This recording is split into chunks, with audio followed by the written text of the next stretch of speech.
సంక్రాంతి పండుగ సందర్భంగా గ్రామాలకు వెళ్లే వాళ్ళకి తెలంగాణ రాష్ట్ర రోడ్డు రవాణా సంస్థ శుభవార్త చెప్పింది. ఫెస్టివల్ కోసం 4484 ప్రత్యేక బస్సులను ఏర్పాటు చేస్తామని తెలిపింది. ఈ బస్సులను జనవరి 6 నుంచి 15వ తేదీ వరకు హైదరాబాద్ నుంచి ఆంధ్రప్రదేశ్, కర్ణాటక, మహారాష్ట్రలోని వివిధ ప్రాంతాలకు నడపాలని ప్రణాళిక రూపొందించింది. అలాగే ఈ ప్రత్యేక బస్సుల్లోనూ మహిళలకు ఉచిత ప్రయాణ సౌకర్యం కూడా వర్తిస్తుందని, కానీ రాష్ట్ర సరిహద్దుల వరకు మాత్రమేనని స్పష్టం చేసింది. TSRTC managing director VC Sajjanar ఈ విషయాన్ని వెల్లడించారు.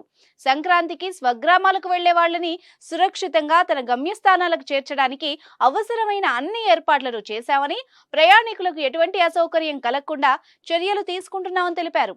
ఎలాంటి పెంపుదల లేకుండా సాధారణ ఛార్జీలతో ప్రత్యేక బస్సులు నడుపుతున్నామని ఆయన అన్నారు. హైదరాబాద్ లోని Uppal cross road, LB Nagar, Aramghar, KPHB వంటి ప్రయాణికులు ఎక్కువగా ఉండే రద్దీ ప్రాంతాల్లో బస్సులు ఎక్కేందుకు వేచి ఉన్న ప్రయాణికుల కోసం టీఎస్ఆర్టీసీ అధికారులు ప్రత్యేక శిబిరాల్ని కూడా ఏర్పాటు చేశారు. తాగునీరు, బయో టాయిలెట్లు ఏర్పాటు చేశారు. అవసరమైన ప్రదేశాల్లో ప్రయాణికుల సౌకర్యం కోసం ఇతర సౌకర్యాలు కూడా ఏర్పాటు చేస్తామని సజ్జనార్ చెప్పారు. Bus Bhavan, Mahatma Gandhi bus station లో ఏర్పాటు చేసిన కమాండ్ కంట్రోల్ సెంటర్ల ద్వారా రద్దీ ప్రాంతాల్లో పరిస్థితిని ఉన్నతాధికారులు ఎప్పటికప్పుడు పరిశీలిస్తున్నట్టు తెలిపారు.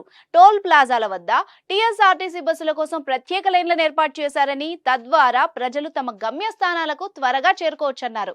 పౌరులు ఆర్టీసీ బస్సుల్లో సురక్షితంగా ప్రయాణించాలని, అధిక ఛార్జీలు చెల్లించి ప్రైవేట్ బస్సుల్లో ప్రయాణించవద్దని అధికారులు కోరారు.